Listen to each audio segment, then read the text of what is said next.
बोलो श्री प्राणनाथ प्यारी की जय। बोलो श्री सतगुरु महाराज की जय। पन्ना धाम की जय। सर्व सुंदर साथ की जय। बंदो सतगुरु चरणी को करूं सुप्रीम प्रणाम। अशुभ हरन मंगल करन धन श्री देव चंद्र जी नाम। श्री प्राणनाथ निज मूलपति श्री महिराज सुनाम। तेज कुंवर श्यामा युगल को पल पल करूं प्रणाम। पिया जी को पल पल करूं प्रणाम। चर्चा प्रारंभ होत है सुनो साथ चित दे। भजो राज क्षमा श्री प्राणनाथ सखी जीवन हमारो। श्री महामति कहे साथ दी भया चर्चा का वकर। अब तुम सुनियो चित दे लाल आगे आए बैठे इन तखत। लाल आगे आए बैठे इन तखत।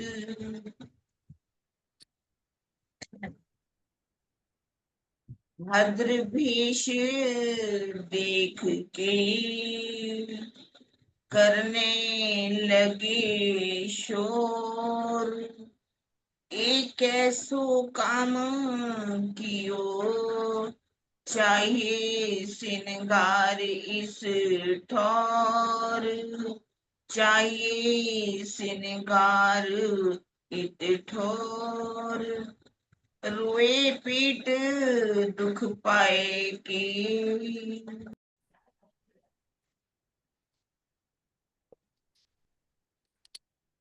आप अक्षराती धाम के धनी लालदास जी के धाम हृदय में विराजमान होकर के हमें पीतक सुनाने जा रहे हैं उस समय की। कल हमने सुना देवचंद्र जी कैसे घर से निकलते हैं उमरकोट गांव से, कच्छ में जाते हैं। रास्ते में उनको दीदार पहला भी हो जाता है। बहुत खोज करते हैं, जब उनके दिल को करार नहीं मिलता भोजनगर में आ जाते हैं। भोजनगर में आकर के उनके पिताजी के गुरु थे हरिदास जी। उनकी सेवा को देख करके बहुत खुश होते। मन लगता है कि बहुत यहाँ जो है मुझे करार मिलेगा, क्योंकि हरिदास जी जो थी अंगना भाव से सेवा करते थे, ऋतु के अनुकूल सेवा करते थे। अब वो उनकी सेवा करते हैं। पिताजी ने एक पत्र पहले हरिदास जी को लिखा था कि अगर मेरा बेटा आ जाए तो आप मुझे सूचित कर देना। हरिदास जी ने पत्र तो लिख ही दिया था। पिताजी भी वापस वहां पर आ जाते हैं, जितनी सिखापन देना चाहते हैं दे देते हैं, लेकिन जब देखा उन पर कोई असर नहीं है, वो हरिदास जी की सेवा करते हैं। अब उनकी सेवा से खुश होकर के हरिदास जी ने उनको दीक्षा मंत्र दिया, भजमन श्री वृंदावन कुंज बिहारी नित्य विलास। उससे पहले क्या होना होता है कि उनकी भद्र वेश होकर के आना, अपने बाल इत्यादि सब कटवा देते हैं। फिर वो मंत्र लेते। मंत्र किसे कहा जाता है? मननाथ अति मंत्र है, इति मंत्र है। अर्थात जिस मंत्र के अंदर अपने इष्ट के गुणों को गाया जाता है, और यदि उन गुणों को अपने जीवन में उतारा जाए, आचरण में उतारा जाए, तो मंत्र जो है वो फलीभूत होता है। क्योंकि उन्होंने कहा था यदि पहला जो मंत्र है वो अधिक शक्तिशाली होगा तो आपके मंत्र का असर नहीं होगा। यदि आपका मंत्र अति शक्तिशाली होगा तो उस मंत्र का कोई असर नहीं होगा। भाव क्या है? जिस मंत्र के अंदर जितना उच्च श्रेणी का आध्यात्मिक ज्ञान होगा उतनी जल्दी ही हमारी जो है प्रगति होती है, हम उतनी जल्दी से आगे बढ़ते हैं। उसी के अनुसार अगर आचरण करते हैं तो हमें उस पारब्रह्म का दीदार होता है। और वहां ये मंत्र लेकर के घर जब जाते हैं तो घर में क्या देखा कि उनके पिताजी ने उनकी शादी जो थी वो तय कर रखी थी। उनको बताया ही नहीं गया कि आपकी शादी है। और वो अपने भद्रवेश होकर के आए थे। जैसे ही उन्होंने देखा कि मेरा बेटा जो है वो भद्रवेश होकर के आ गया, आज तो उसके सिर पर मुकुट बांधना था, शादी का सेहरा बांधना था, और ये जो है उसी सुंदर बाल बनाए जाते हैं, आज उन्हें ही बालों का ये श्रृंगार जो जो करना था, ये तो आज बाल कटवा करके आ गए। बहुत ही नाराज हो जाते हैं, बहुत ही उनको डांटते हैं कि आज ये तुम कैसा वेश बना करके आए हो। एक बताओ, ये वेश कब धारण किया जाता है? जब किसी के माता पिता की मृत्यु हो जाती है या किसी सगे संबंधी की, तब ऐसा वेश बनाया जाता है। तुमने आज के दिन तुम्हारे शीश पर मैंने सेहरा बांधना था और तुम कैसे बन करके आ गए। जब बहुत ही ऐसी बातें देखते हैं, देवचंद्र जी कहते हैं जिससे मैंने शादी करनी थी मैं तो वो शादी करके आया हूँ, अब मेरे आप शरीर की शादी क्यों करना चाहते हो? जब मैंने आपको मना कर दिया कि मुझे शादी नहीं करानी तो आप मुझे माया के बंधन में क्यों फंसा रहे? देखिए यहाँ पर क्या है, वही दिन निश्चित था शादी का और वही दिन निश्चित था उनके गुरु जी से दीक्षा मंत्र लेने का। क्योंकि उस समय फलित जो ज्योतिष है बहुत अधिक चल रहा, आज भी है।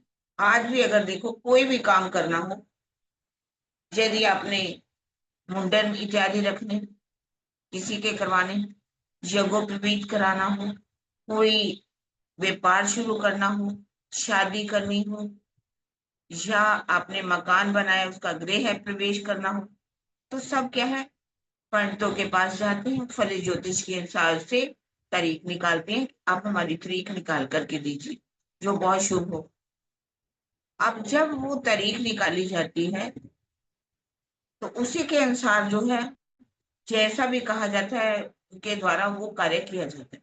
उसी समय निश्चित तिथि के ऊपर तिथि भी निश्चित और जो समय है मुहूर्त का उसी के अनुसार किया जाता है। यदि अगर तिथि के अनुसार ही किया जाता है कि पंडितों ने बताया कि आपको गृह प्रवेश इस समय करना, मान लीजिए आपका वो मकान ही उसी समय नहीं बना, बहुत किसी कारण से लंबा हो गया, या कोई वो तिथि आपकी आ गई लेकिन अभी इस समय अपना तैयारी नहीं हुई, तो वो गृह प्रवेश कैसा होगा?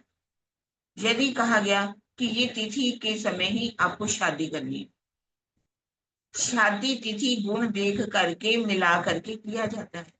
लेकिन क्या होता है कि आप उसी जिस शादी को शुभ मान करके हम करते हैं वो कुछ ही दिनों बाद इतने लड़ाई झगड़े होने शुरू होते हैं कि नौबत कहाँ तक आ जाती है, तलाक। आज कितने तलाक होते हैं देखिए, आप जाकर के कोर्ट में देखिए, कोर्ट में इतनी फाइलें भर चुकी हैं कि उनको निपटारा करना भी बहुत मुश्किल हो जाता है। और भी कुछ भी किया जाए, जरूरी नहीं कि वो बहुत ही आपके लिए फलित हो। जैसे कि मोहम्मद गजनवी ने हमला किया सोमनाथ मंदिर के ऊपर। सोमनाथ के मंदिर के ऊपर जब हमला किया गया तो उस समय पुजारियों ने कहा, पहले तो कहा कि अभी समय ही नहीं हुआ, फिर ये कहा, फौजें खड़ी चारों तरफ खड़ी रही, लेकिन जो महमूद गजनवी थी वो हमला बोलता रहा, ये चुपचाप खड़े रहे। ये कहने लगे कि शिव जी का जो मंदिर है, ये शिव जी भगवान यहाँ साक्षात हैं, उनके जो जितने भी गण हैं वो आएंगे और हमारी रक्षा करेंगे। हमें राजा लोग भी उस समय चुप रहते थे। राजाओं ने सोचा कि गण आएंगे और हमारी रक्षा करेंगे, वही लड़ेंगे जाके, हमें तो लड़ने की जरूरत ही नहीं। पर वो जब नहीं माने, मूर्तियों को तोड़ने लगे, उन्होंने कहा देखिए हमारे ये मंदिर मत तोड़िए, आप हमसे जितना पैसा लेना चाहते हो 3 करोड़ है, आप ले लीजिए। कहने लगे कुछ भी हो जाए हम तो आपके मंदिर तोड़ेंगे ही तोड़ेंगे। और उन्होंने जैसे ही मंदिर ऊपर एक चुंबक लगी हुई थी, उस चुंबक को तोड़ा, मूर्ति गिर गई। मूर्ति में लाखों करोड़ों के रत्न जड़े हुए थे, जो कि वो लूट करके महमूद गजनवी ले गया। सोने के थम थे, हजारों सोने के थम थे, जिनको वो तोड़ तोड़ करके अपने देश ले गया। तो फलित के अनुसार, ज्योतिष के अनुसार, अगर आज भी अगर व्यंजनों के हिसाब से भी शादी की जाती है, व्यंजनों के हिसाब से भी, जैसे कि राजा रामचंद्र जी, उनको कहा गया वशिष्ठ जी के द्वारा कि प्रातः काल आपको क्या मिले, आपको राज्यभिषेक होगा। जब प्रातः काल हुआ तो उनको क्या हुआ, 14 वर्ष का वनवास मिल गया, और वहां जाकर के कितने कष्ट उठाने पड़े। तो ये जो तरीके निकाली जाती हैं, ये जो फलित हिसाब से, ये ज्योतिष के हिसाब से तिथियां निकाली जाती हैं, ये जरूरी नहीं कि वो जो है उसी के अनुसार सब काम शुभ हो। जैसे कि जैसे रामचंद्र और क्या है, रावण, राशि तो एक ही थी, लेकिन विचार सबके अलग अलग थे। कंस और किशन, उनकी भी राशि एक ही थी, लेकिन व्यवहार उनका बिल्कुल ही उल्टा था। एक ही राशि के अनुसार कोई भी काम किया जाए वो शुभ जरूरी नहीं होता। हर की ये काम कब शुभ होता है, जब हमारा अंदर अच्छा हो, हम अच्छे तरीके से काम करें, जो मंत्र दिया जाता है उसके अनुसार हम अपने जीवन को उतारें, अध्यात्म में चलें, और संसार के अंदर भी चलते हुए अध्यात्म को कभी भी हमें छोड़ना नहीं चाहिए। बहुत पिताजी नाराज हुए जब बहुत सी खापन देते हैं कि तुम्हें शादी तो करनी ही पड़ेगी, शादी विवाह करोगे तभी आपकी पत्नी आएगी, हमारी सेवा होगी, हमारा वंश बढ़ेगा। जब इतनी इतनी नसीहत देने लगे तो उन्होंने कहा कि ठीक है, आप मेरे शरीर की शादी करना चाहते हो तो मैं कुछ नहीं कर सकता, तो शादी आप कर लीजिए। देखा जाए तो विवाह एक ऐसा बंधन है, जिस बंधन में फंस करके कभी भी कोई सोचे कि मैं इस भार से मुक्त हो जाऊंगा, जीवन भर उस कोल्लू के बैल को चलाना ही पड़ेगा, कोल्लू के बैल में उसे पिसना ही पड़ेगा, और इससे कभी भी छुटकारा नहीं मिलता। शादी करी, पत्नी आई, उसके जिम्मेवारियां बढ़ती हैं, बच्चों की जिम्मेवारियां बढ़ती हैं, उनको फिर पढ़ाना पड़ता है, उनको स्कूल भेजना पड़ता है, कॉलेजों में भेजना पड़ता है, फिर उनको विदेशों में भेजा जाता है, उनका व्यापार सेट करना पड़ता है। जीवन भर कोल्लू का बैल बनते बनते बनते उसकी हालत ये हो जाती है कि वो किसी और काम का रहता ही नहीं। अब देवचंद्र जी जो हैं, उनका आचरण उससे अलग है। शादी कर दी, लेकिन उनके ऊपर उनकी पत्नी का कोई भी असर नहीं। जैसे कि गौतम बुद्ध थे, सिद्धार्थ थे जब पहले, तो उनके पिता ने उनकी शादी किसके साथ की, सर्व सुंदरी यशोधरा के साथ। लेकिन जब उनके दिल में ये आ चुकी थी कि मुझे घर से निकलना है, उस परमात्मा को जानना है, पाना है, तो वो घर से जब निकल रहे थे उस समय उनके बेटे का जन्म हुआ था, लेकिन बेटे का भी उनके ऊपर कोई असर नहीं था। यशोधरा को भी पता था कि आज मेरे पति जो है घर से निकल रहे हैं। वो देख रही है, लेकिन इस तरह से नाटक कर रही है कि जैसे मैंने देखा ही नहीं। और वो सिद्धार्थ गौतम बुद्ध जी थे, घर से निकल जाते हैं। और अगर वो घर से उस समय ना निकले होते, यशोधरा ने उसके उनके पाँव में बेड़ी डाल दी होती, तो शायद वो गौतम बुद्ध नहीं कहलाते। और भी जैसे देखा जाए, हम देखते हैं बड़े महाराज जी की बात। बड़े महाराज जी भी जब घर से निकले थे, उनकी आयु भी कितनी थी? सिर्फ 19 वर्ष की। उनके घर में भी एक बेटी ने जन्म ले लिया था, लेकिन उनको उनका मोह नहीं सताया। वो अपने मंजिल को पाने के लिए, अपने प्रीतम को पाने के लिए पत्नी का मोह त्याग दिया, बेटी का मोह त्याग दिया और घर से निकल पड़े। कोई कोई पत्नियां होती हैं जो इसमें सहायता देती, जैसे यशोधरा जो है, पाँव की बेड़ी नहीं बनी, बल्कि उसने चुपचाप ऐसा नाटक किया कि मेरे पति अगर लक्ष्य को पाने के लिए जा रहे हैं तो मुझे कुछ नहीं कहना। अब चल पड़ते हैं, रात घर में आते हैं 12 बजे, सुबह उठते हैं, उठ करके चले जाते हैं हरिदास जी के मंदिर में। वहां जाकर के 3 बजे परिक्रमा करते, परिक्रमा करते करते उनको 6 बज जाते हैं। मंदिर खुलते हैं और उस मंदिर में चले जाते हैं। एक दिन वो जब परिक्रमा कर रहे थे, तो हरिदास जी अचानक किसी लघु शंका के लिए उठे।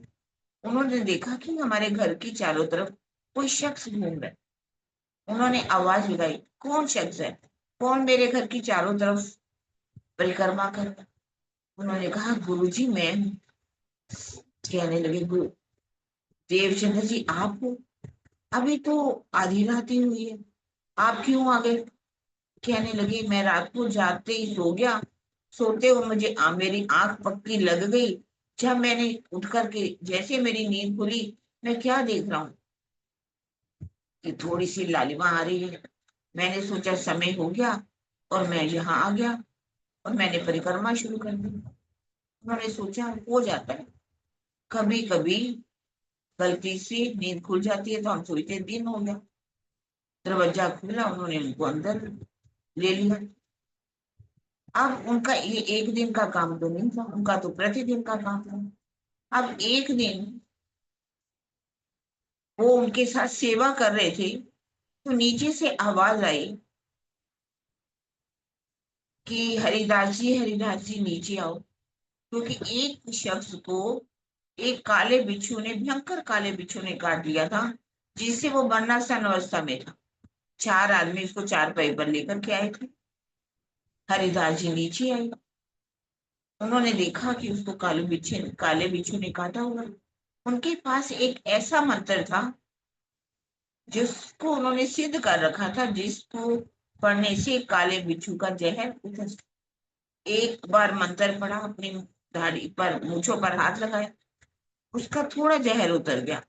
दूसरे मंत्र पर काफी जहर उतर गया।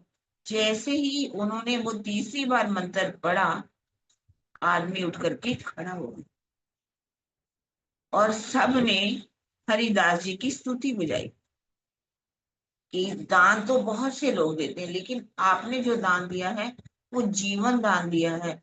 आज अगर आप मंत्र नहीं पढ़ते तो आज इसका अंत हो जाता। अब उनकी हरिदास जी की स्तुति बजाते हुए सब वापिस चले जाते। वहां पर देवचंद्र जी बैठे हुए थे। कहने लगे, देवचंद्र जी ये मंत्र कितना परोपकारी है, मैं तुम्हारी सेवा से बहुत खुश हूँ। मेरी इच्छा है कि ये मंत्र जो मैं आपको भी दे दूं, आप ये मंत्र मुझसे सीख लीजिए। उन्होंने कहा, गुरु जी ये जो आप मुझे मंत्र देना चाहते हो, एक तो ये तो एक बिच्छू के जहर को उतारने वाला है, और जो आपने मुझे पहले मंत्र दे रखा है, भजमान श्री वृंदावन कुंज बिहारी नित्य विलास, वो अखंड का मंत्र है, वो अखंड में पहुंचाने वाला है। मुझे इस शर ब्रह्मांड का कोई भी मंत्र नहीं लेना, क्योंकि वो जो मंत्र है ये तो एक बिच्छू के जहर को उतारता है, और वो हजारों लाखों बिच्छुओं के जहर को उतारने वाला मंत्र है। क्योंकि जब किसी का जन्म होता है तो उसे इतना दर्द होता है जैसे कि हजारों लाखों बिच्छू काटते हों, और जब उसकी मृत्यु होती है उतना ही दर्द उस समय उसको होता है। और आपने तो जन्म मरण से मुक्त देने वाला आपने मंत्र जो मुझे दे, ये मंत्र मैं लेकर के क्या करूं? कोई और शिष्य होता तो सोचता दीजिए दीजिए, मैं मंत्र आपसे सीखना चाहता हूँ। लेकिन ये कौन है? देवचंद्र जी। हरिदास जी ने उनकी बात को सुना, गदगद हो गए। कहने लगे, देवचंद्र जी आपकी जैसी बुद्धि सबके पास नहीं है। अब वो उनकी सेवा करते हैं, लेकिन वो रात को 3 बजे आना छोड़ते नहीं। अब यहाँ एक बात है कि उन्होंने झूठ क्यों बोला? वो तो प्रतिदिन ही आया करते थे, तो क्या झूठ बोलना चाहिए? ये झूठ जो है, भले ही कहने के लिए ये झूठ है, लेकिन अपनी आत्मिक कल्याण के लिए, अपने अध्यात्म को आगे बढ़ाने के लिए यदि कुछ करना पड़े, कोई भी सेवा करनी पड़े, तो उसका ढिंढोरा नहीं पीटना चाहिए कि मैं ये सेवा करता हूँ। छुपाई भी आती है, सेवा करे ना जनाब ही अपनी आत्म के कारण। वो सेवा करते हैं, वो आकर के परिक्रमा करते हैं अपनी आत्मा के कल्याण के लिए, और उसका ढिंढोरा नहीं पीटते कि मैंने ये सेवा की। मैं तो सारी कई कई घंटे की यहाँ परिक्रमा करता हूँ। अब यदि किसी जैसे भी कोई ध्यान लगाता है, उसे पूछा जाए क्या आप ध्यान लगाते हो? वो कहेगा अरे भाई आप क्या कहते हो, मैं तो प्रातःकाल 3 बजे उठ जाता हूँ, बैठता हूँ, 3 3 घंटे का ध्यान लगाता हूँ, इतने घंटे का दिन में भी लगाता हूँ, रात में भी लगाता हूँ। वो अपनी बात को ढिंडोरा पीटेगा, बताएगा, लेकिन जिसको अपनी आत्म का कल्याण करना, वो कभी ढिंडोरा नहीं पीटता कि मैं इतनी सेवा करता हूँ, इतनी सेवा करता हूँ। इसीलिए उन्होंने यहाँ पर एक अगर छोटा सा झूठ बोलना पड़ा तो उन्होंने आज भी बहुत से सुंदर सा लिखी। जब कोई सेवा करते हैं तो दसियों लोगों को सुनाएंगे कि मैंने इतना दिया, मैंने इतना दिया, मैं इतनी सेवा करता हूँ, मुझे कौन पूछता है, मैं आता हूँ तो मुझे कमरा भी नहीं मिलता। ऐसी बातें अक्सर प्रोग्रामों में देखने को मिलती हैं। लेकिन कई ऐसे सुंदर साथ भी होते हैं, लाखों करोड़ों की सेवा करते हैं, लेकिन जा करके पंडालों में सो जाते हैं। कभी उन्होंने इच्छा नहीं की हमें कमरा दीजिए या ऐसा स्थान दीजिए, मैंने ही तो सारा ये आश्रम बनाया, इतने कमरे तो मेरे ही बने हुए। और कुछ लोग कहेंगे कि हम सेवा तो तब देंगे यदि आप हमारे जो कमरा जो बनाया है, उसके ऊपर हमारे नाम की प्लेट लगाइए, तब हम सेवा देते हैं। यदि आप नहीं देते, लिखते, तो हम आपको सेवा नहीं देंगे। तो इस बीतक से हमें सिखापन लेनी पड़ेगी कि अपनी सेवा का कोई भी ढिंडोरा नहीं पीटना चाहिए। जितनी हम गुप्त सेवा करेंगे, कहते हैं एक हाथ से दो, दूसरे हाथ को भी पता नहीं लगना चाहिए। फिर हम ढिंडोरा क्यों पीटते हैं?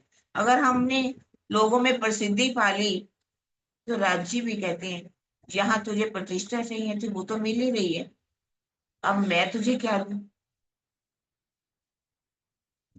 वो नहीं बताते। अब जब देखा कि ये तो प्रतिदिन ही, कई बार देख लिया उन्होंने, ये तो रोज ही आकर के परिक्रमा करते हैं, बुलाया ऊपर और कहा देवचंद्र जी आप क्या चाहते हो? हमेशा परिक्रमा किसकी होती है? इष्ट की होती है। आप भगवान की परिक्रमा अवश्य ही करते हो, लेकिन इस घर में ऊपर का जो स्थान है उसमें हम मैं रहता हूँ, हमारा परिवार रहता है, परिक्रमा तो हम सबकी भी हो जाती है, और आपका जितना भी भार है वो हमारे ऊपर पड़ता है। इसलिए मेरी इच्छा है कि मेरे पास दो मूर्तियां हैं, एक बालमुकुंद जी की और एक बांके बिहारी जी की। आप ऐसा कीजिए, कल आना, बालमुकुंद जी की मूर्ति जो है वो ले जाना और घर जाके उनकी सेवा करना, उनकी परिक्रमा करना। कहने लगे, जी गुरु जी, जैसी आपकी आज्ञा। अब रात को जब अपने घर चले जाते हैं, दिन में जा करके पूरी तैयारी कर लेते हैं कि कल मैं बालमुकुंद जी को लेकर आने वाला हूँ। अच्छा सा स्थान बनाया, अच्छा सा तैयारी करके रखी, एक पालकी तैयार कर ली जिसमें मुझे बालमुकुंद जी को लेकर के आना। अब रात को क्या हुआ, हरिदास जी ने बालमुकुंद जी की भी सेवा की और बांके बिहारी की भी सेवा की। सेवा करके शयन करवा दिया और ताला लगा करके ऊपर की मंजिल में चले गए और जा करके सो गए। प्रातः काल जैसे ही उठ करके आए तो क्या देखते हैं कि बाल मुकुंद जी तो आज दिखाई नहीं दे। इधर ढूंढते हैं, उधर ढूंढते हैं, बहुत ही ढूंढते हैं, लेकिन बाल मुकुंद जी नहीं दिखाई दे। दिल में एक डर सा होने लगा। अभी थोड़ी देर बाद ही हरि देवचंद्र जी आएंगे, मैं उनको क्या मुंह दिखाऊंगा, मैं क्या कहूंगा कि आज मूर्ति नहीं मिल रही। वो सोचेंगे कि मैं मूर्ति देना ही नहीं चाहता, मैं मुकर गया हूँ। अब घर वालों से पूछते हैं, कोई नीचे तो नहीं आया, किसी ने मूर्ति तो नहीं उठाई। घर वाले कहते, देखो रात को सेवा आप करते हो, सेवा करके ताला लगा देते हो और ऊपर आ जाते हो, हम तो कोई नीचे गए नहीं। और हमारी ऐसी भी क्या हिम्मत कि हम जाकर के बाल मुकुंद जी को उठाते हो। बहुत ढूंढते हैं, आखिर वो बाल बांके बिहारी की सेवा करते हैं, बाल भोग बनाया जाता है, उनको भोग लगाते हैं।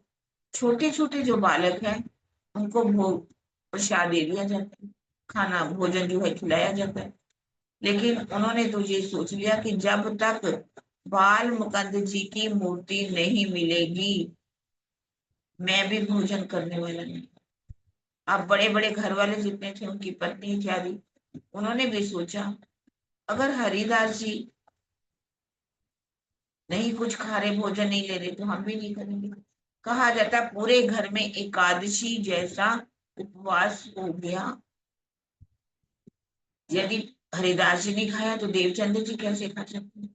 आज हरिदास जी, देवचंद्र जी ने भी भोजन नहीं किया, पूरा दिन उदास रहे, बोले नहीं किसी से। और रात के समय अब वो सोचते हैं कि बाल मुकुंद जी आप कहाँ चले गए, बाल मुकुंद जी आप कहाँ चले कहाँ गए। बैठे बैठे उनकी याद में इतना खो जाते हैं कि अचानक ही वो योग निद्रा में चले जाते। उसमें तामस वाली नींद नहीं आई, जैसे कि सबको नींद आती है तमोगुनी। सोए तो पता ही नहीं चला नींद आ गई, कई कई घंटों की नींद पूरी हो जाती है, नींद वैसे खुलती ही नहीं।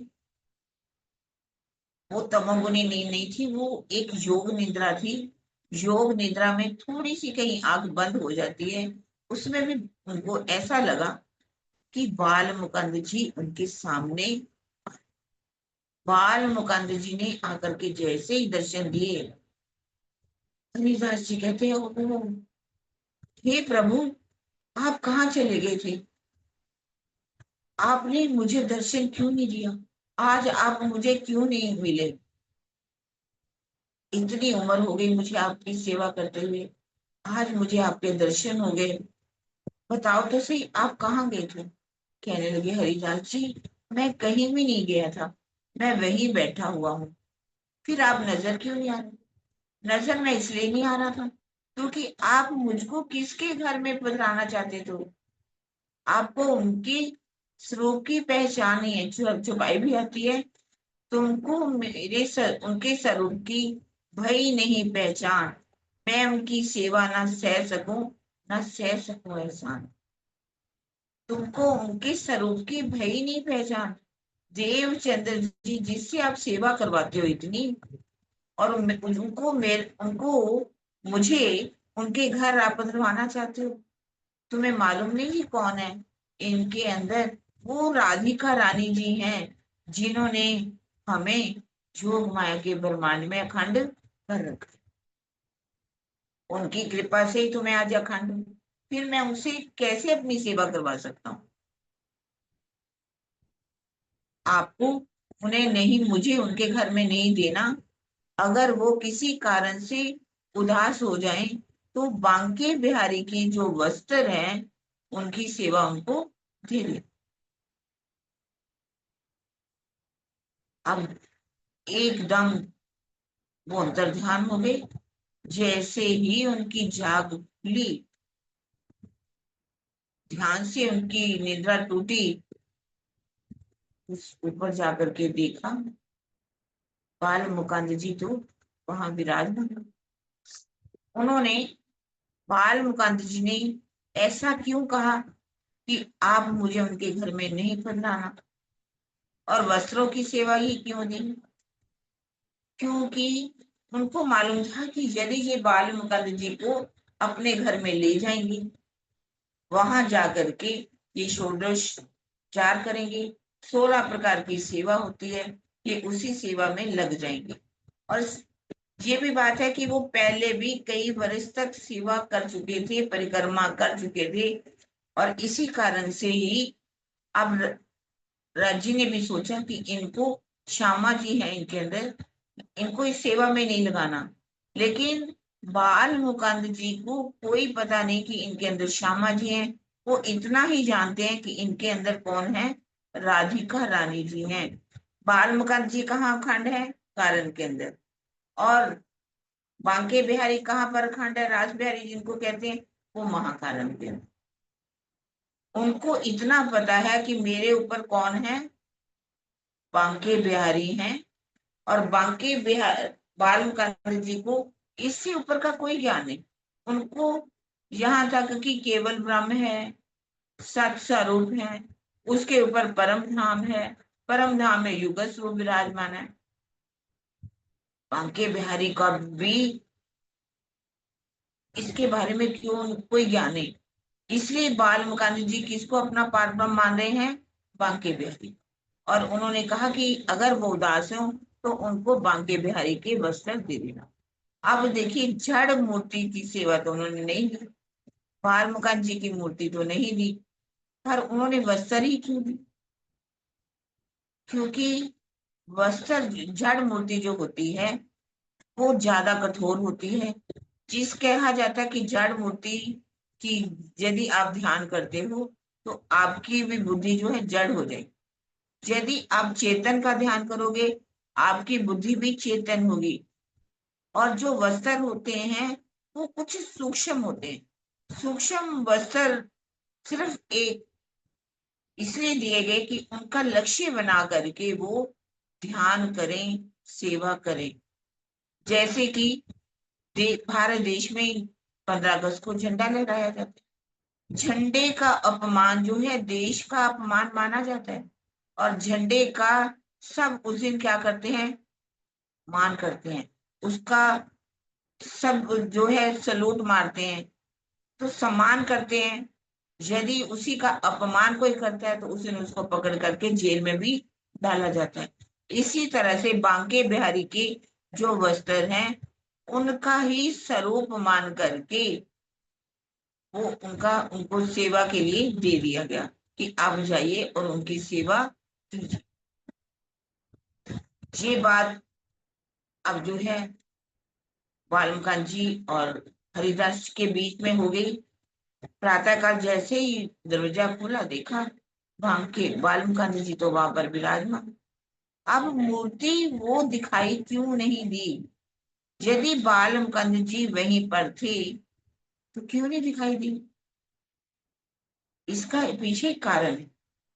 कभी कभी यदि किसी की नजर बंद कर दी जाए, वहां चीज पड़ी हुई भी दिखाई नहीं।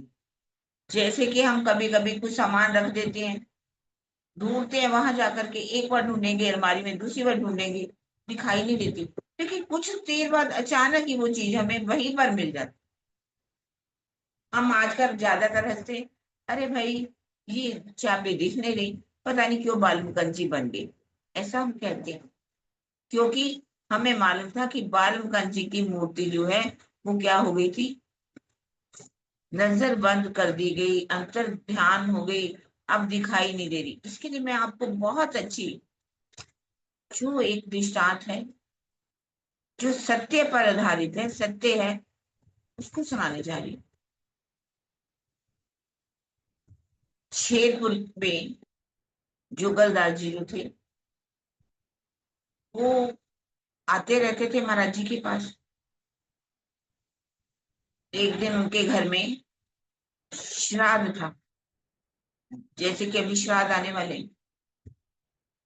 कहने लगे महाराज जी कल हमारे घर में श्राद्ध है, आप जरूर आना। महाराज जी कहते देखो मैं कभी भी मृतिक भोजन, मृत्यु भोज जो है वो नहीं करता, चाहे वो श्राद्ध के रूप में हो चाहे वो क्रिया के रूप में हो, मैं ये भोजन नहीं करने आऊंगा। कहने लगे महाराज जी कैसे हो सकता है, आपको मेरे घर तो आना ही पड़ेगा, अगर नहीं आओगे तो मैं आपको उठा करके ले जाऊंगा। ये तो ठीक है भाई, जुगल ले जाना। अगले दिन प्रातःकाल आ जाते लेने के लिए। अब देखते कि महाराज जी का क्या था, 5 गांव में वो प्रतिदिन जाया करते थे। अब कहने लगे देखा आश्रम में तो महाराज जी दिखाई नहीं दे रहे। कहने लगे महाराज जी, कहते वो देखो जा रहे हैं। अब वो चल दिए।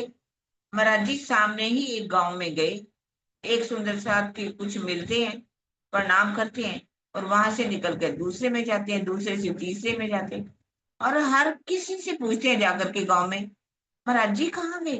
कहते वो तुझे क्या हुआ, वो सामने जाते दिखाई तो दे रहे हैं लेकिन उनको दिखाई नहीं दे रहे। तीसरे गांव में चले जाते, फिर वहां जाके पूछते महाराज जी आपके घर आए। कहते भाई तू पागल हो गया, जब ये तेरे सामने तो घर से निकले तुझे क्यों नहीं दिखाई दे रहे। चौथे गांव में भी जाते, 5वां गांव उन्हीं का घर था, हमारा जी उन्हीं के घर में चले जाते, जा करके बैठते हैं। कहते हैं भाई कहाँ गया जुगल। कहते वो तो आपसे ही मिलने को गया है। कहते अगर वो बैठा होता तो मैं कुछ देर और बैठता, लेकिन अब मैं चल। वो वहां से निकल लेते। आप अपने घर पे जाकर के पूछते हैं कि क्या महाराज जी आए। कहते अरे ये महाराज जी बैठे तो थे अभी, अभी तो निकल के गए, क्या तुझे दिखाई नहीं दे रहा। अब मुनगत से चकराने लगा कि महाराज जी ने कहा था कि मैं मृतिक भोजन नहीं करूंगा, लेकिन महाराज जी आए भी लेकिन भोजन भी नहीं किया, आज वो मुझे दिखाई भी नहीं दे रहे। जैसे ही वो आश्रम में महाराज जी पहुंचे, जुगलदास जी भी वहां पहुंचे, चरणों में गिर गए। कहते महाराज जी मैंने सोचा था कि मैं अपने बल से आपको ले जाऊंगा, लेकिन मैं आपको नहीं ले जाता। कारण क्या था, वो सामने होते हुए भी दिखाई नहीं दिए। वो अपने ऐसे योग बल के द्वारा नजर को ऐसा बंद कर दिया जाता है कि सामने होते हुए भी दिखाई नहीं देते। अब उनको बाल मुकुंद जी ने दिखाई जैसे नहीं दिए थे।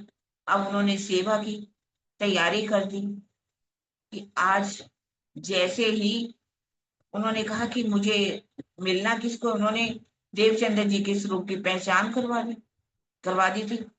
उनको मालूम था इस समय में देवचंद्र जी बाजार से निकल करके शाम वहां उनके घर आते,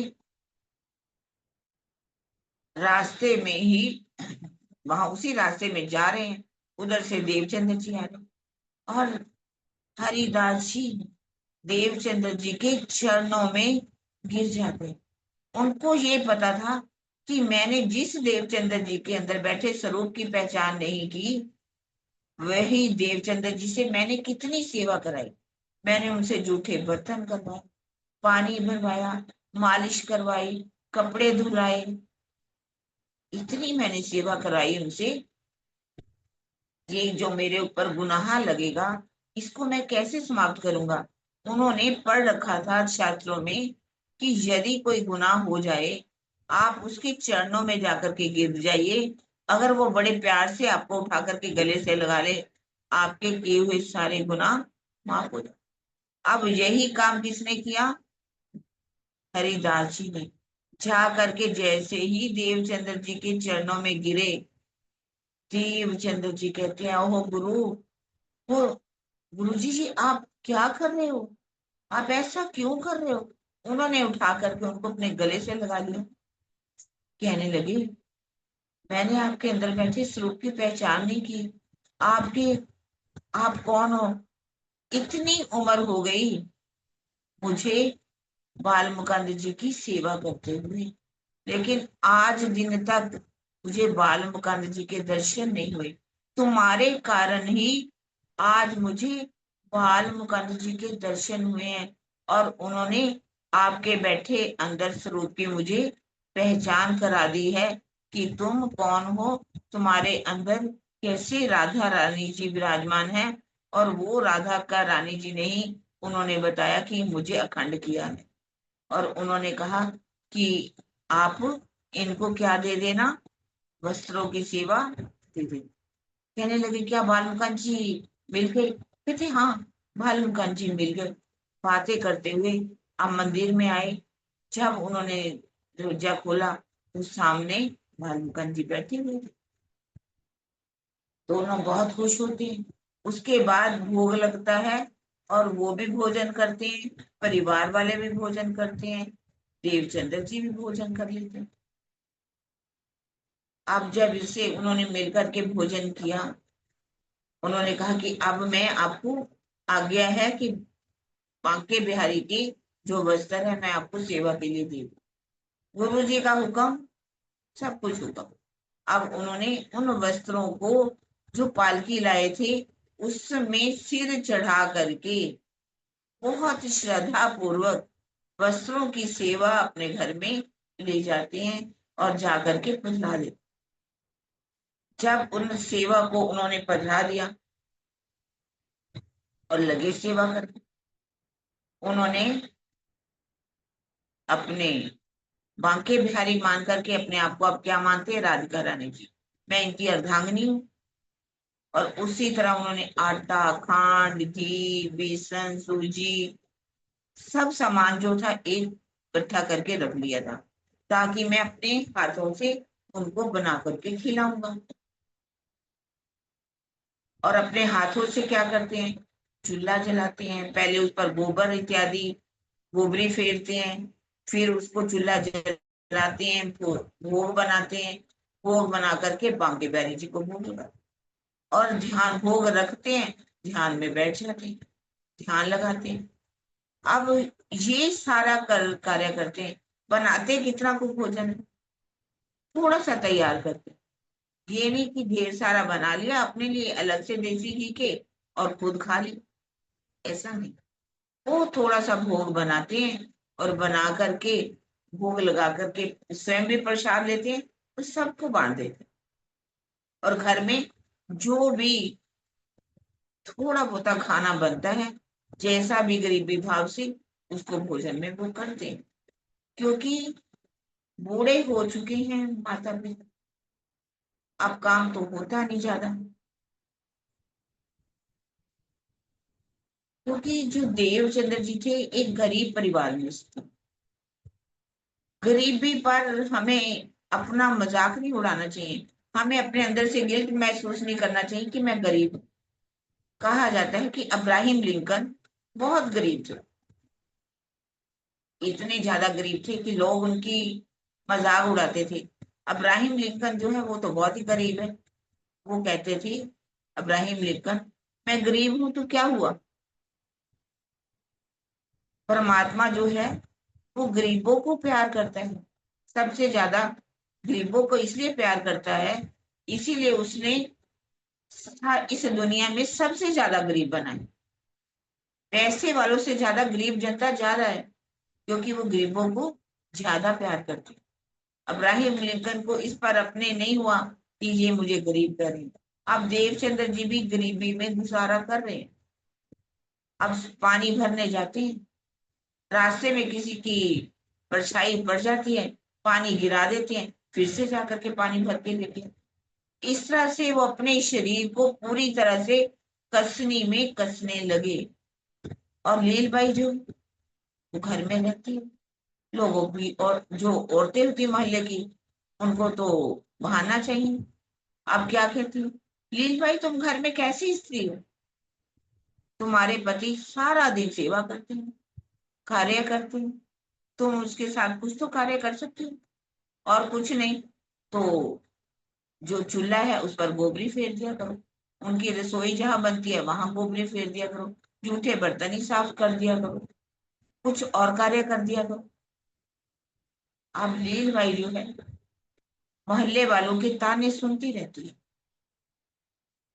क्योंकि लोगों के घरों, औरतों को एक ही काम होता है, दूसरों के घरों में ताक झांक करना, उनके घर में क्या हो रहा है, उनके घर में क्या नहीं हो रहा।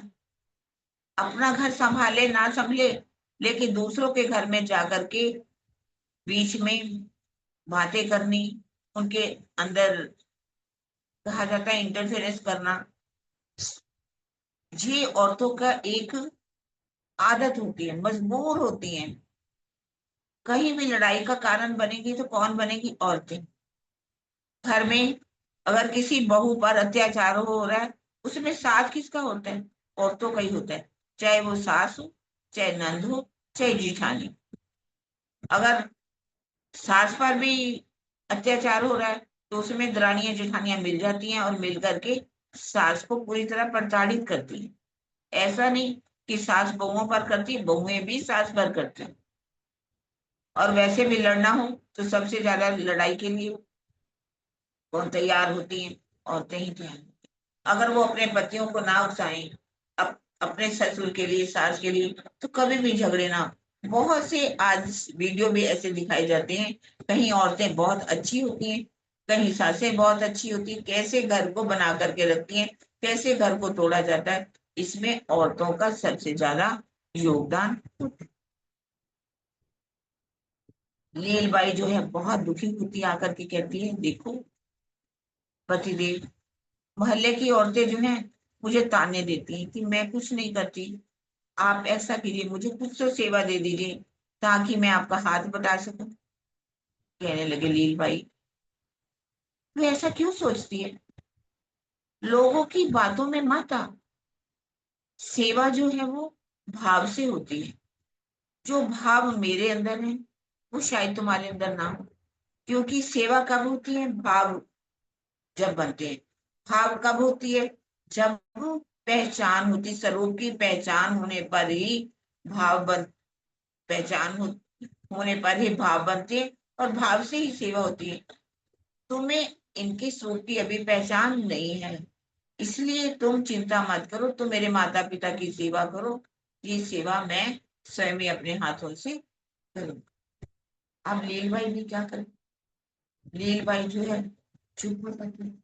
देवचंद्र जी सेवा करते हैं। एक दिन सेवा कर रहे थे, सेवा करते हुए उन्होंने घुगनियां बनाई और रख दी, और रख करके सामने ध्यान में बैठे रहे। ध्यान लगा रहे थे, ध्यान से ही वो भोग लगाते हैं। हम लोग भी ज्यादातर सुंदर साथ भी भोग लगाते हैं, भोग रखेंगे और इधर उधर का काम करेंगे। कभी जाकर के दूध को देख लेंगे, कभी बच्चे को देख लेंगे, आवो जी मनमोहन प्यारे बोलेंगे, लेकिन ध्यान नहीं लगाएंगे। ध्यान वो होता है जब आप बैठ करके बहुत श्रद्धा पूर्वक, जैसे कि हम भोग लगा रहे हैं तीसरी भोग की जो परसाल और बड़े दरवाजे तक, हमारी सुरता कहाँ जानी चाहिए? उस तीसरी भोग में चली जाए। कैसे हम उस चबूतरे के ऊपर बैठे हैं, कैसे हमारे प्रीतम हमारे साथ बैठे हुए हैं, कैसे मैं उनको भोग लगा रही हूँ। अगर हम दोपहर का भोग लगा रहे हैं, सैया केतिक वन में जामे शाक पान मेवा सब दिवाने, तो हम अपनी सेवा सुरता उस तीसरी भौम की परसाल में लेकर के जाएं। तीसरी भौम में कैसे हम वनों में जाते हैं, वनों से में आकर के हम रसोई में भोजन तैयार करते हैं। उस रसोई में भोग तैयार करके हम ऊपर लेकर के सीढ़ियों के मंदिरों से पहली भूम से दूसरी, दूसरी से तीसरी भूम में लेकर के आते हैं। पर साल में जहाँ नीलो पीलो मंदिर के सामने राजी और श्यामा जी विराजमान है, मैं उनको भोग लगा रही हूँ। मेरे प्रीतम मुझे खिला रहे हैं, मैं उनको खिला रही हूँ, मैं श्यामा जी को खिला रही हूँ। जब इस तरह से चाहे रात का भोग हो, हम उस भोग को जब ध्यान से द्वारा लगाते हैं तो हमारी सुरता वहां पहुंचती है, ना जाने कब वो सुरता वास्तव में हमारी लग जाए। देवचंद्र जी भोग लगा रहे हैं, आज उनकी सुरता कहाँ पहुंच गई?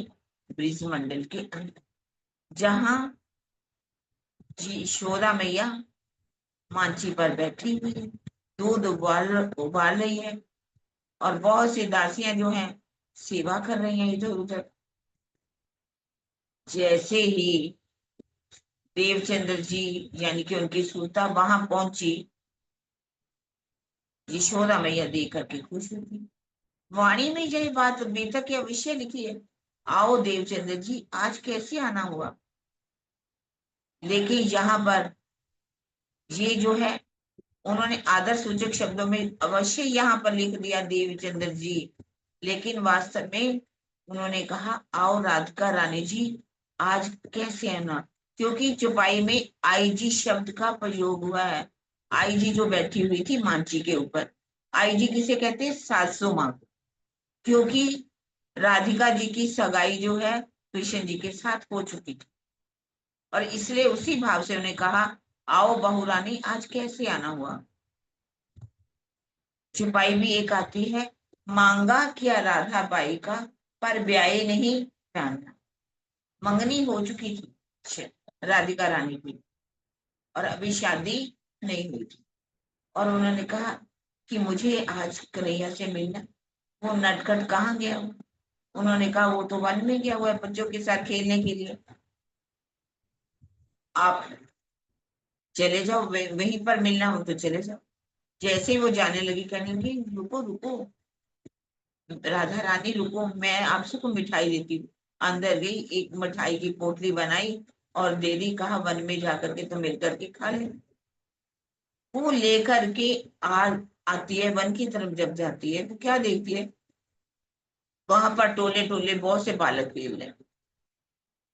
पूछती है कि कृष्ण जी कहाँ पर है? तो बालक कहते हैं कौन से कृष्ण जी? यहाँ तो टोले टोले में कृष्ण जी, आप कौन से कृष्ण जी से मिलना चाहती हैं? फिर वो कहते हैं कि मुझे नंद बाबा के जो बेटे हैं उन कृष्ण जी से मिलना है। कहते हैं कि यहाँ तो नंद बाबा के बेटे भी बहुत से हैं, आप कौन से नंद बाबा के बेटे को मिलना चाहते?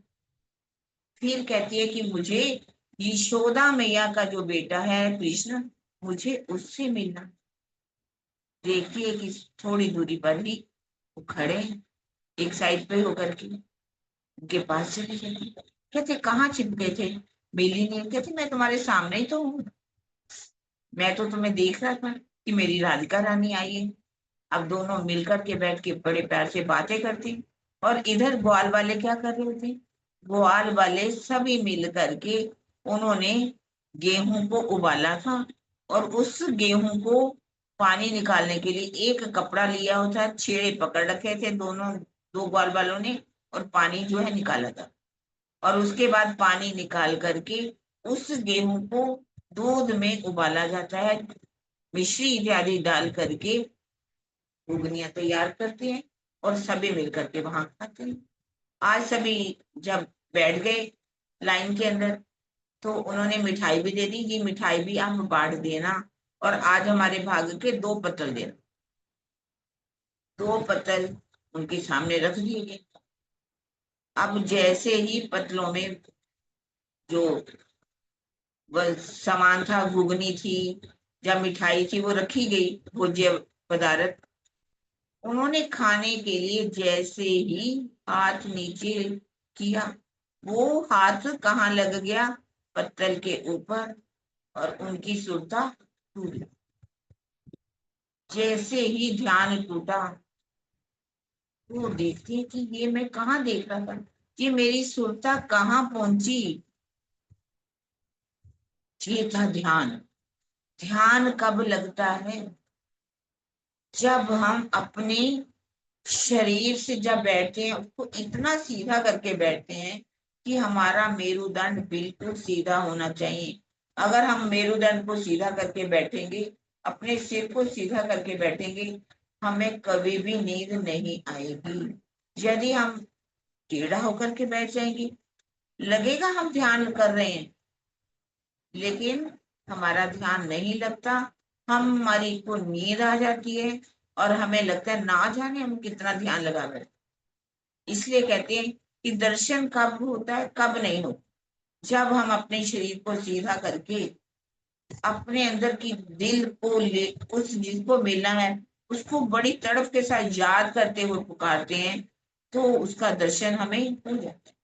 जब तक हमारा शरीर हिलता रहेगा, शरीर के साथ हमारा मन भी भागता रहेगा, हमारा चित्त भी काम कर रहा है, बुद्धि भी काम कर रही, अंतःकरण हमारा काम कर रहा है, तो हमें कभी भी दर्शन हो सकता नहीं। जैसे कि एक शीशा है, शीशे के ऊपर अगर गर्द जमी हो, धूल जमी हो, तो हमें अपना चेहरा दिखाई देगा? कभी भी चेहरा नहीं दिखेगा। यदि उसके ऊपर एक आवरण डला हो तो भी नहीं दिखाई देगा। यदि शीशा बहुत ज्यादा हिल डुल रहा हो तब भी दिखाई नहीं देगा। जब उसको पर्दा हटा दिया जाए, उसको साफ कर दिया जाए, हिलना डुलना उसका बंद हुए, तो हमें अपना प्रतिबिंब उस शीशे में दिखाई देता है। इसी तरह से ही जब हम भी ध्यान में बैठे, हमें अपने शरीर से बाहर निकलना, हमें अपने मन से, चित्त से, बुद्धि से, अहंकार से बाहर होएंगे। अंतःकरण भी हमारा काम ना करे, शरीर भी बिल्कुल हिले डुले नहीं, और एक तरफ वो विरह हो, दर्द हो उसको पाने की, पंथ हुए कोट कलम, प्रेम पहुंचावे मिले मत। वो प्रेम होना चाहिए हमें पाने के लिए। जब वो तड़प होगी तो हमें उसका दीदार होगा ही। अब वो सोचते हैं कि ये मैंने क्या देखा। हरिदास जी से भी पूछते हैं जाकर। हरिदास जी कहते देखो, मुझे इन प्रश्नों का उत्तर नहीं, आप जाइए नौतनपुरी के अंदर, नौतनपुरी में जा करके कांजी भट्ट जी वहां पर कथा करते हैं, आपके प्रश्नों का उत्तर वही मिलेगा। अब वो घर जाके कहते हैं कि मुझे कहाँ जाना है? नौतनपुरी के अंदर। नौतनपुरी में जाने के लिए जब वो तैयारी करती है, माता पिता को भी पता चलता है कि ये रुकने वाला तो है। यदि इन्होंने ठान ली कि मुझे जाना है, तो वो भी तैयारी करती है, मकान इत्यादि जो है वो उसको बेच देती है, सारा वे जो भी थोड़ा बहुत काम करते थे सब करा, क्योंकि अब वो नौतनपुरी भोजनगर से कहा जाते हैं? नौतनपुरी।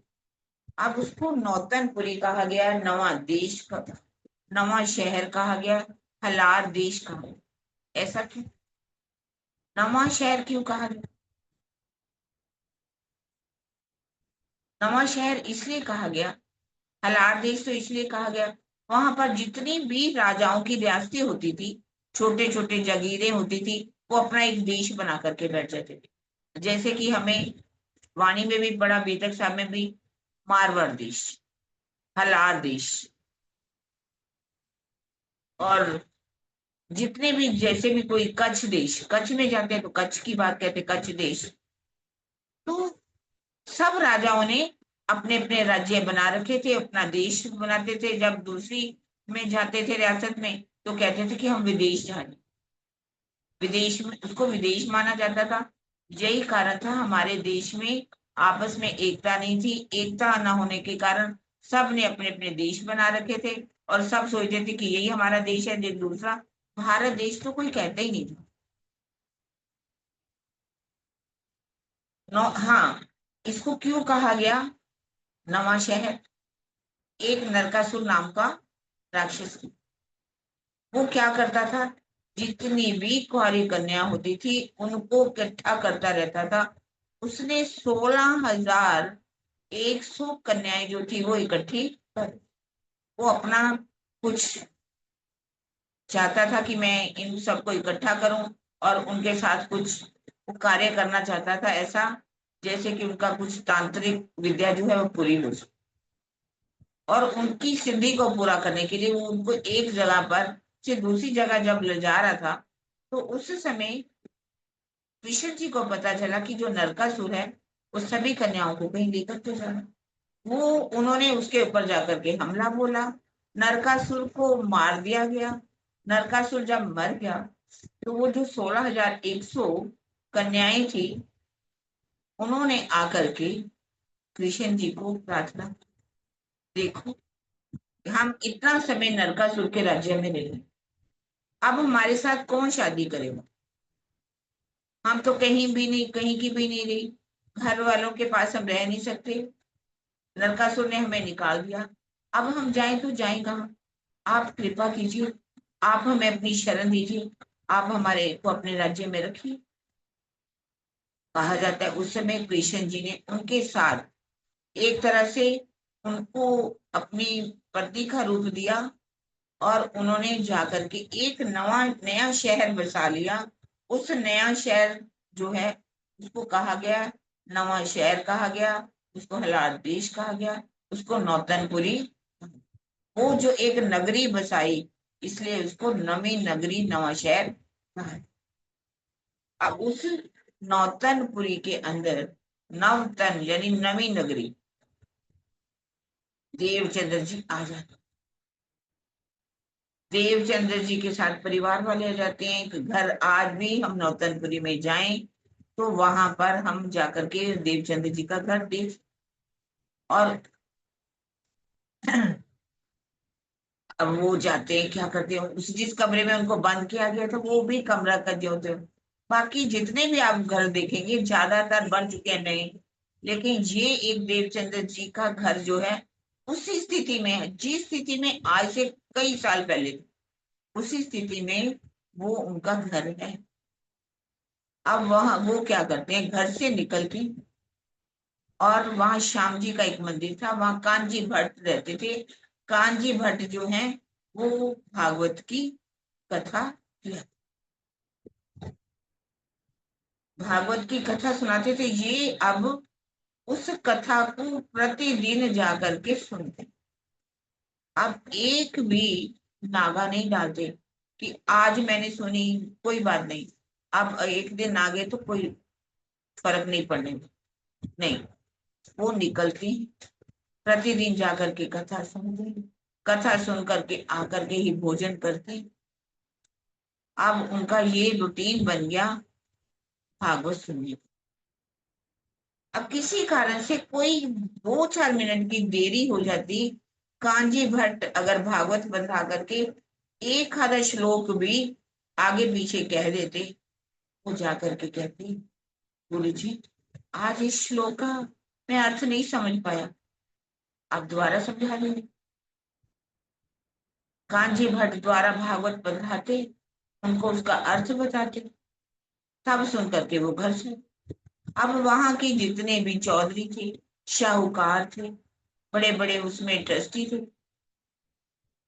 हम क्या सोचते हैं, कल का आया हुआ एक नया नवयुवक, इसकी तो इंतजार होती है, क्योंकि कांजी भट्ट कथा तब तक शुरू ही नहीं करते थे जब तक देवचंद्र जी नहीं आ जाते थे।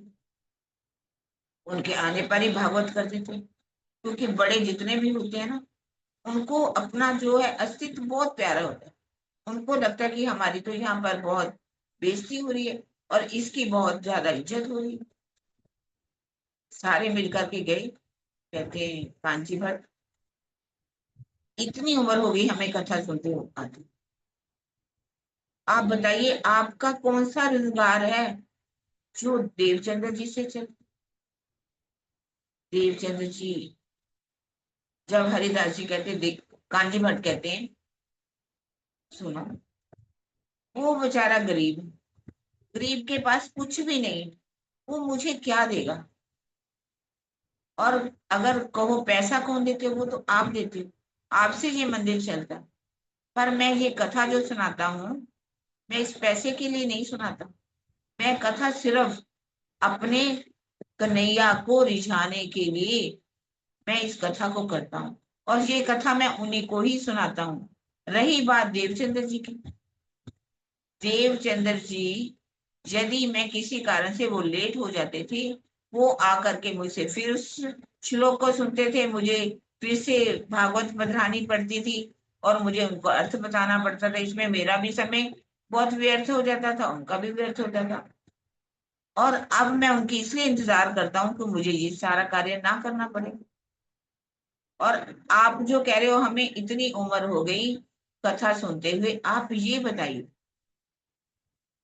आपने आज दिन तक कभी भी इस बात के लिए सोचा कि कभी आप आते हो कभी नहीं आते, कभी मैं एक मंत्र श्लोक जो है आगे पीछे कह दूं, कभी आपने पूछा करके कि ये श्लोक आपने कल सुनाया था, इसका अर्थ नहीं किया, आज ये इसका अर्थ हमें समझ में नहीं आया, या आपने ये श्लोक छोड़ दिया, कल हम आए नहीं, हमें दोबारा समझाइए।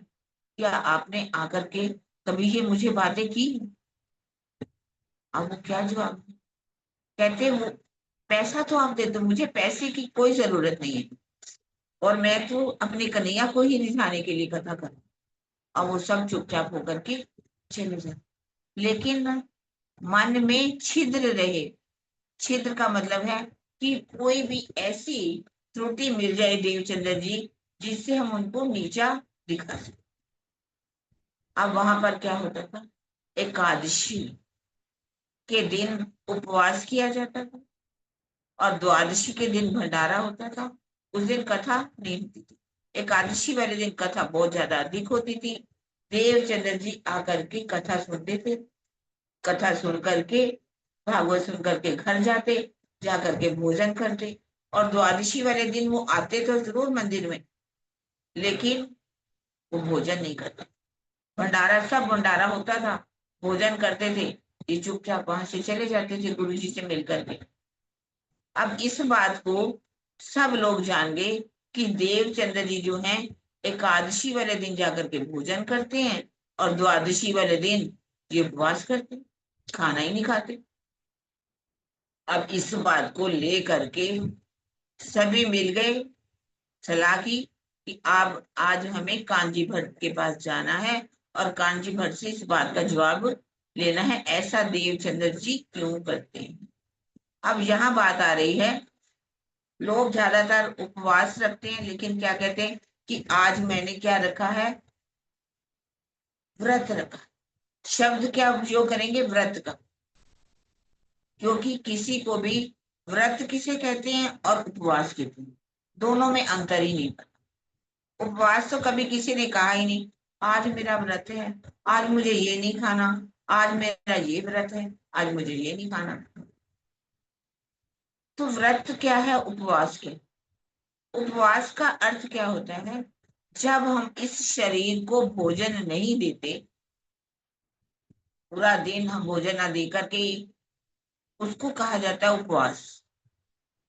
यदि हम कोई बात दिल में ठान ले कि मैं आज ये व्रत लेती हूँ, आज के बाद मुझे कभी भी झूठ नहीं बोलना, आज के बाद मैं ये व्रत लेती हूँ, मुझे किसी का भी दिल नहीं दुखाना, आज से मैं व्रत लेती हूँ कि आज के बाद मुझे चितवन करनी ही करनी है, मुझे वाणी का मंथन करना ही करना है, मुझे प्रातः काल भी चितवन करनी है, शाम को भी करनी है, रात को भी करनी है, फिर चाहे दुनिया इधर की इधर हो जाए, वो कार्य मुझे करना ही करना है।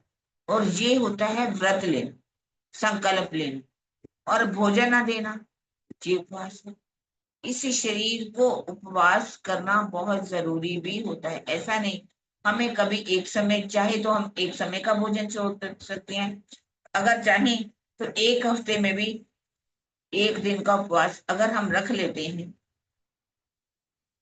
तो हमारे अंदर जितनी भी हमारी नस नाड़ियों में जितनी भी फैट जमा हो जाती है, जो कि धीरे धीरे ब्लॉकेज का कारण बनती है, क्योंकि खून का सर्कुलेशन रुक धीरे हो जाता है, और जिसके कारण से हार्ट अटैक भी हो जाते हैं, कई बीमारियां भी लग जाती हैं।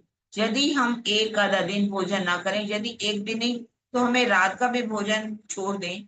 अगर रात का भोजन नहीं भी छोड़ते, 5-6 बजे तक भोजन कर लें, तो हमारा भोजन जो है वो पच जाता है। और यदि नहीं करते तो वो हमारी जो इंद्रियां, उनको तो कुछ ना कुछ चाहिए। वो इंद्रियां क्या करती हैं, अंदर ही अंदर उस भोजन को खाना शुरू कर देती हैं। और जो इंद्रियां जो होती हैं, हमारी नस नाड़ियां होती हैं, वो सफा होती रहती हैं, ब्लड का सर्कुलेशन बहुत अच्छा है। लेकिन लोगों ने इसको क्या बना लिया, उपवास को।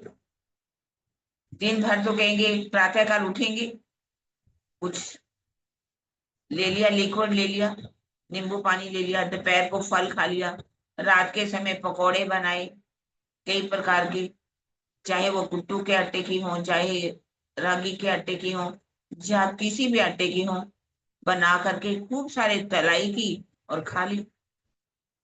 सुबह भी खा लिया, दोपहर को भी खा लिया, रात को भी खा लिया, और इच्छा फिर भी बनी रही। आज तो मैंने व्रत रखा है। घर वालों को क्या कहते हैं, अरे भाई, आज घर में कोई भी अच्छी चीज नहीं बनाना। क्यों नहीं बनाना भाई आज? क्योंकि मैंने क्या है, व्रत रखा हुआ है। जो भी बनाना कल बनाना। अगर इंद्रियां में एक चाहना बनी हुई है खाने की, कि मुझे ये खाना है, आप कल बनाना। अपने हमने मन को जीता नहीं, इंद्रियों को जीता नहीं, तो ऐसे उपवास का भी क्या फायदा, ऐसे व्रत का भी क्या फायदा। कुछ लोग जो है, जैसे कि बाहर कोई हरिद्वार जाएगा, कोई ऋषिकेश जाएगा, कोई मथुरा जाएगा, कोई वृंदावन जाएगा, तीर्थ करने जाएंगे। और तीर्थ करके जब जाते हैं तो क्या कहते हैं कि यहाँ हमें कुछ ना कुछ छोड़ के जाना चाहिए। छोड़ने के लिए सोच रहे हैं कि मुझे ये चीज अच्छी नहीं लगती, ये चीज अच्छी नहीं लगती, तो हमें वही छोड़ना। कोई जैसे कि पेठा है, उनको अच्छा नहीं लगता, या कोई और पदार्थ अच्छा नहीं लगता, वही छोड़ के आ जाएंगे। मैंने ये पूछो कि आज खाना जो पूछो कि आपने क्या बनाया, हम कहें कि ये बनाया, कहते नहीं, ये तो मैंने छोड़ा हुआ है, मैं इसको नहीं ले सकती। अरे जिस चीज को हमने छोड़ना है, अगर हम तीर्थ में गए हैं, उसको छोड़ के आए ना। हम अपने अंदर के विकारों को छोड़ के आए, हम अंदर के अंदर कामनाओं को छोड़ करके आए, हम अपने क्रोध को छोड़ करके आए। हम हमारा कोई अपमान करता है, हमें उस पर गुस्सा करते हैं, हमने अपने क्रोध ना छोड़ा, काम ना छोड़ा, छोड़ा हमने संसार की और बातें, उसका कोई फायदा नहीं। छोड़ना है तो ऐसी चीजें छोड़ करके आइए जो हमारे आगे अध्यात्म में जा करके हमारी प्रगति के बजाय हमें नीचे की ओर ले जाए। उन चीजों को छोड़ना चाहिए, और हमें ऐसा प्रण लेना चाहिए, ऐसा व्रत लेना चाहिए कि जिससे हमारी अध्यात्म जो है प्रगति हो, हम आगे की ओर बढ़े, हम अपने प्रिज्म से मिल सके। तो ये है उपवास की बात और व्रत की बात। अब सब इकट्ठे होकर के कहते हैं, गुरु जी, आप देवचंद्र जी को कुछ और शिक्षा देते हो और हमें कुछ और शिक्षा देते हो। देवचंद्र जी कहते हैं, देवचंद्र जी तो कुछ नहीं, हरिदास ओ कांजी भट्ट कहते हैं, देखो, मैं तो सबको बराबर कथा सुनाता हूँ। कभी ऐसा हुआ ही नहीं कि उनको मैं कथा कुछ अलग सुनाऊं और आपको कुछ अलग सुनाऊं। जो भी मैं शिक्षक कहते, आपने हमें भागवत के अंदर एकादशी का इतना महत्व बताया है कि एकादशी रखनी चाहिए।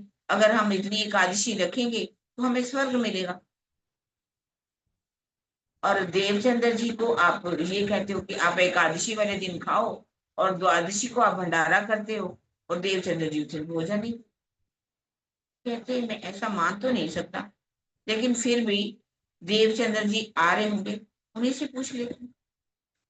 ये तो सबसे पहले सभा मंडप में आ गए थे आज।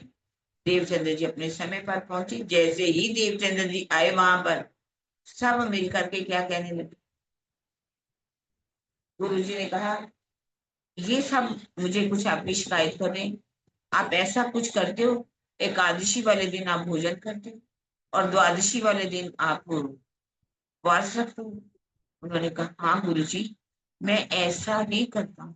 अभी वो बोल ही रहे थे, एक जो था वहां पर शाहूकार बोल पड़ा कि भागवत जो है एक ग्रंथ है। भागवत जो है वो एक तरह से एक पेड़ है। पेड़ में कई शाखाएं होती हैं। शाखाओं के ऊपर पत्ते होते हैं और पत्ते के अंदर भी रेशे होते हैं। आप भागवत जो है उसमें भागवत को क्या कहा गया, एक वृक्ष। और उसकी डालियां क्या है, उसके स्कंद, और उसके अंदर पत्ते क्या है, उसके अध्याय। और उसके अंदर भी जो पत्ते लगे हैं उसके अंदर जो रेशे हैं वो एक श्लोक के चरण जो होते हैं उसको कहा। उन्होंने कहा आप तो भागवत रूपी ग्रंथ की एक एक डाली, डाली पर शाखाएं, शाखाओं के बंडल लगे हुए पत्ते, पत्तों के रेशों में घूमते हो। अर्थात जितने भी स्कंद है, स्कंद में इतने अध्याय हैं, अध्याय में इतने श्लोक हैं, श्लोकों के अंदर भी चरण है। एक एक चरण को अच्छी तरह से जानते हो। ये क्या है, उन पर व्यंग्य रचा जा रहा है कि इसमें एकादशी की महत्ता बताई गई है और द्वादशी को वेद व्यास जी का भंडारा होता है और आप उसे भोजन करते हैं। कहते मैं ऐसा ही करता हूँ क्योंकि मैंने अपने जीवन में एक व्रत लेकर रखा है। जब तक मैं अपनी आत्म को खुराक नहीं दूंगा, मैं इस शरीर को भी खुराक देने वाला नहीं। एकादशी वाले दिन आप बहुत सी भागवत करते हो और मैं उस दिन जाकर के कथा सुनता हूँ और जाकर के शरीर को भी भोजन दे देता हूँ। और द्वादशी वाले दिन आप सब भंडारा करते हो, उस दिन कथा होती नहीं। और मैंने तो ये प्रण ले ही रखा है, यदि मेरी आत्मा को खुराक नहीं मिलेगी तो मैं भोजन नहीं दूंगा। द्वादशी वाले दिन भंडारा होता है, मैं भोजन नहीं करता।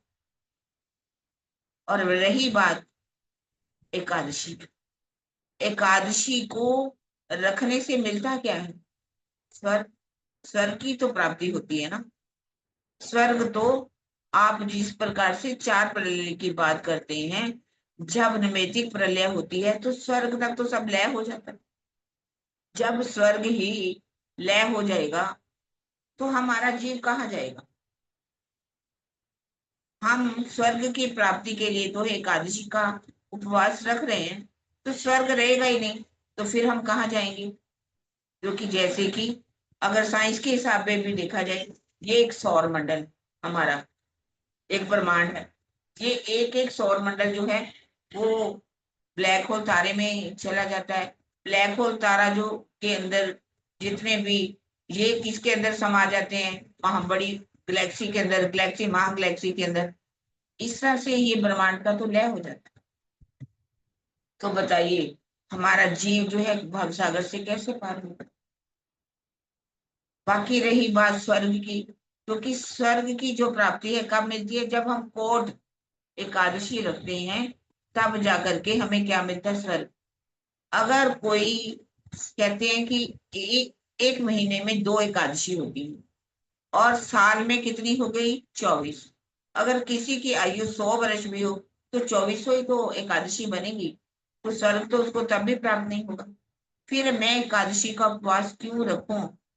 पंचतंत्र के अंदर एकादशी क्या कहती है कि मैं उस श्री कृष्ण जी के भोग के लिए तरसती हूँ।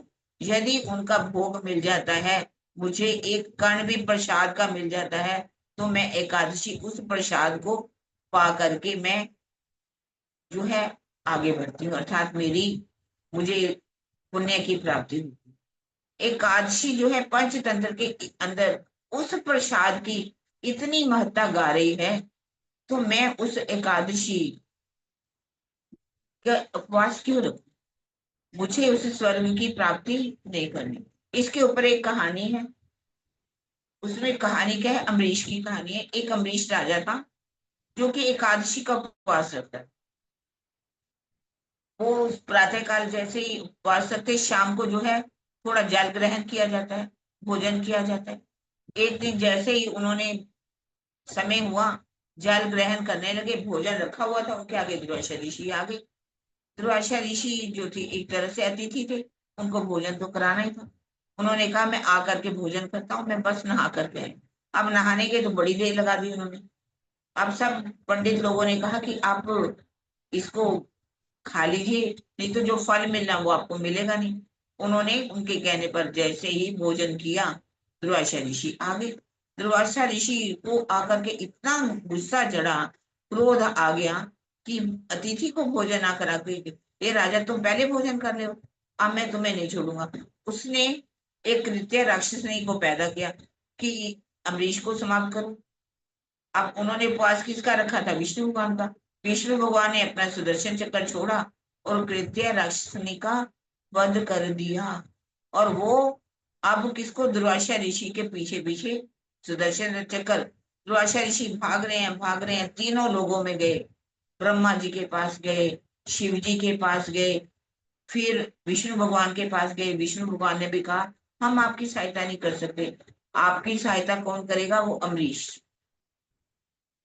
राजा के पास जाओ, उनके पास जाकर के झुक करके माफी मांगो, तभी आपको ये सुदर्शन चक्र छोड़े।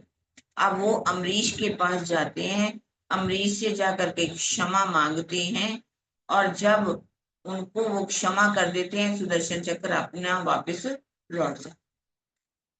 वास्तव में ये एक पौराणिक कहानी है। कहीं भी उस समय जब अम्बरीश का राज्य था, कभी भी एकादशी का उपवास होता ही नहीं था। ये मन गढ़ंत कहानियां हैं। स्वर्ग की प्राप्ति ऐसे होगी, ऐसे होगी, तो उसी को लेकर के एकादशी का उपवास आज भी लोग करते हैं। एकादशी के दिन चावल नहीं खाने चाहिए, चावल खाने से शरीर में कीड़े पड़ जाते हैं और अगले जन्म में कीड़े बनना पड़ते हैं। ना जाने कैसी कैसी मन गढ़ंत धारणाएं बना रखी हैं। हमें जीवन में ये एक नियम लेना चाहिए, जब तक हम अपनी आत्मा को खुराक ना दे लें, हमें अपने शरीर को भी खुराक नहीं देनी चाहिए। हमें इससे, एकादशी और द्वादशी से, जैसे देवचंद्र जी जब तक कथा नहीं सुनते थे, अपने शरीर को भी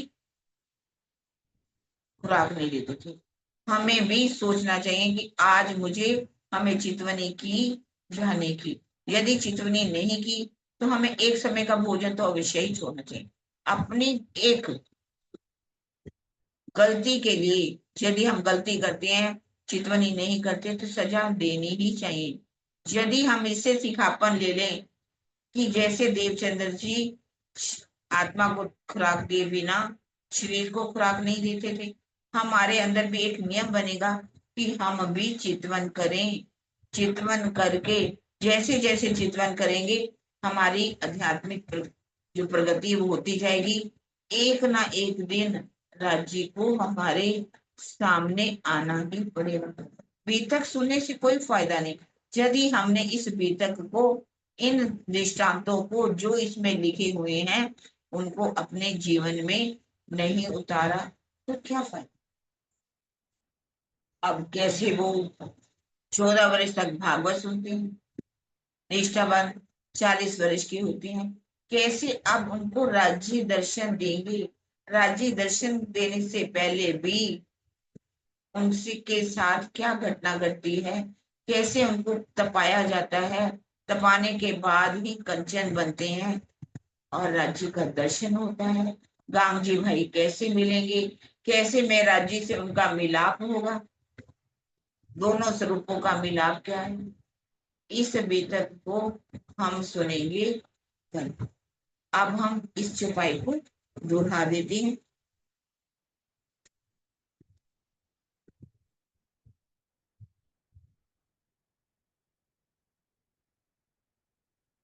श्री महामती कहे साथ जी, ए नौतनपुरी की हकीकत, और भी आगे की कहूँ, भई जो बीतक ईत, भई जो बीतक ईत।